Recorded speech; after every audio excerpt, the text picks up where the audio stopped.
When friends offer you garbage, normal people would feel insulted. But when I was offered this packaging insert, I couldn't say no. I remember a Wyloch video from a while back where he turned packaging inserts into a whole Necron tomb world, so that inspired me to try something with them myself. I took a different approach to his, as I was more interested in the texture and pattern found on the inside of the insert instead of laying the whole thing flat. Chopping it up into several pieces, I was able to turn this trash into these amazing looking relay stations. Stay tuned to the end of this video to see how it all came together and join me on my journey of finding new ways to add intricate details to these buildings. I started by performing surgery on the packaging insert, cleaning up any edges that looked odd. My goal was to extract the most interesting pieces and ignore any flat boring areas like the bottom of this container. The two side pieces had symmetry, so they could be used in one building, and the other symmetry came from the one back piece here. I experimented with some different layouts before sticking to the end result. To fill in the rest of the structure, I'll just be using cardboard. For the first building, which I'll call Relay Building 1, I hot glued 3-inch strips of cardboard to form the side and the top. In the future, I think taping some of the parts while I glue them would be in order. Fudge. These particular sections had a raised part on one side, so this was clad in more cardboard to create a slightly higher platform. For Relay Building 2, I split the section in half. I then flipped them along the middle to make a sort of T-junction for the platform on top. Yeah, I like the way that looks. And just place the other piece in the back there. I learned from my mistakes and taped the cardboard first before hot gluing it in place. Then I went about it in a similar way to make a building with no holes in it. As my cuts were not perfect, I had to add some cladding to the bottom to get the structures to sit level. This was easily accomplished with more cardboard, just hot glued underneath. Beveling the edges of these MDF bases was easily done with the Olfa blade. Then I used construction adhesive to secure them well to the bottom.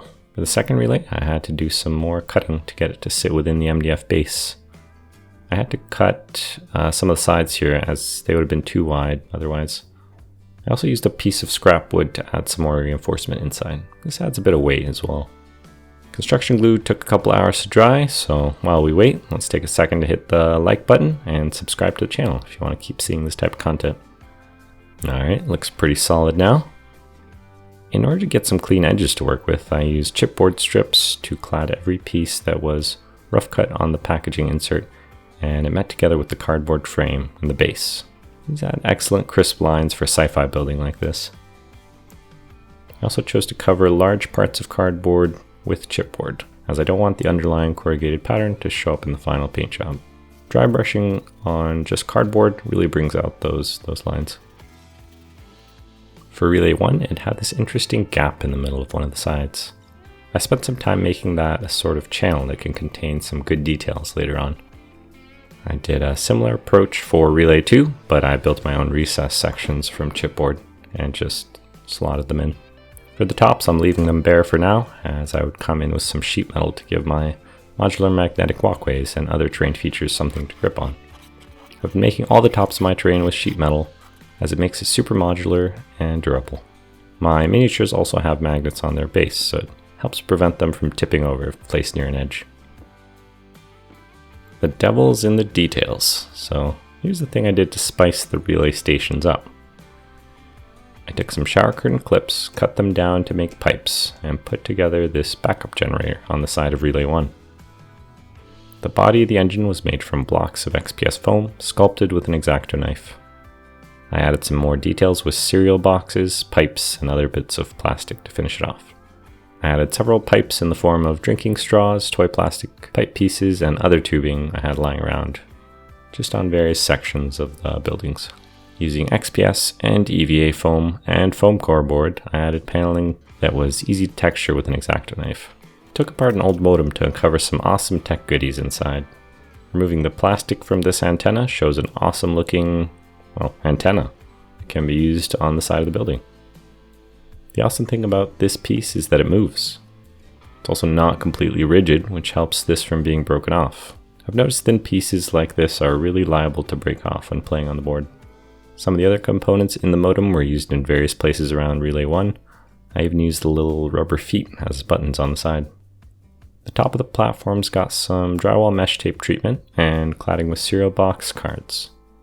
This keeps a thin profile so most miniatures won't be tippy, and keeps the sheet metal from being buried too deep. For Relay 2, I added those arches to the backside, which creates a sort of bulkhead sci-fi gothic vibe. I used the offcuts to make these flared pieces. Halfway through building these, I wanted to be able to stack Relay 1 on top of Relay 2 if needed, and it would look a lot better if I had structurally sound supports around those areas. This would also be used to create some suspended walkways across the top, which I just used one strip of mesh tape glued between 2 coffee stir sticks. Similar design was done on the back side of the piece. I think the see-through grate looks very interesting. The recessed sections got a lot of pipes and conduits added to them. There are various wires, drinking straws, or barbecue skewer sticks. I even used some screws to give a different texture. Partially covered these with some panels to give it the appearance that these are internal components and the buildings are not just hollow shells. To make some sci-fi panels, I took some rectangles or other shapes with corners cut off to layer them together and get these types of shapes. I also added some 3D printed greebles to some of them. These turned out awesome and are pretty easy to build. To make ladders, I took 1/2-inch chicken wire, cut out sections like this, then folded the bits inward so that they would form supports and glued the whole section onto the side of the building with wood glue. My first attempt at this was a bit messy, so for the second relay I tried doing a slightly different approach. I'll assemble the wire part onto a piece of chipboard, and using hot glue I'll try and sandwich 2 coffee stir sticks to the side to hide all the glue mess. These turned out better, and I think I'll be making more of these ladders as standalone pieces. I think I can embed some magnets into the tops to make them clip on. Maybe in a future build. I then added some rivets with these dollar store stick-on beads. Again, my attempt at using super glue was pretty frustrating, as I kept getting the beads stuck to my tweezers. Here, switching to wood glue worked out much better and seemed to be just as strong, as long as you glue them on the cardboard. To cover up a lot of my crimes, I applied some drywall spackle to the edging where I saw gaps. This helps add some texture as well. All the foam got a coat of PVA glue and black paint to seal against spray painting. I then sprayed both buildings fully with an oil-based primer. This is fantastic for sealing paper products and makes the whole thing waterproof. I didn't want all the washes to swell any of the cardboard up while I painted it, and these packing inserts are pretty much just paper. This oil-based primer is great for that, and that's what it was meant for. I then come in and base coat everything with a dark gray acrylic paint. This would make up the darkest parts of the building, and it meant I only had to reach all the odd nooks and crannies once. Then coming in with a red base coat for all the panels, edge banding, and things that look like flat sheets of metal in my head. All the various other details got a base coat of brown or green if they were tubular pipes. To keep things super simple, I then came in with a silver dry brush on all the red panels, and a sponge was used to dab on random rust specks across the building. From there, a burnt umber wash was applied liberally to blend everything together and make all the recesses really, really dark. The dry brush together with the wash really is the basis for most terrain building, and it really levels up any paint job. To add some more bit of detail, I cut out some hazard stripes to place strategically at certain points on top. And I also wanted to give a huge shout out to my first patron by making them a part of this terrain.